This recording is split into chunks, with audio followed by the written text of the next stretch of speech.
Hello mga sir. So, this afternoon may isa pa tayong i-upload na broodstag. So, ito naman ay abuhin naman. So, itong abuhin to gagamitin sana natin itong early bird kaso naglugon siya. Pero ngayon, siya naman po ay okay na. Ayan, no?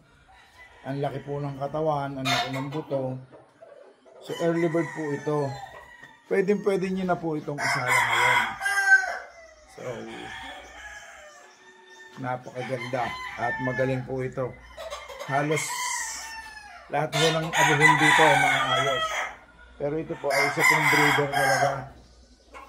So, malaki yung buto, malaki yung katawan, at mas matured po ito dun sa puti. So, hindi pa pala nalalagyan ng wimban to. Yun. Yung early bird wimban, meron ito. Ang number ay 537-2378.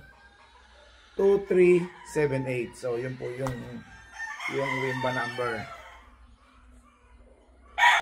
So, yun. Nilagyan na po natin ng legba number. Legba number 78. So, yan po.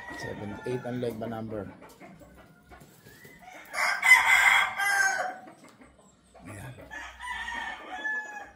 78. So, yun.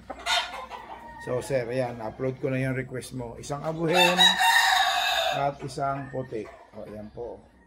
Yung logo nito, tapos na halos ho, mga 75 o 80% po. So, ayan. Pwede nyo na itong isalang. Isang abuhin na pwedeng.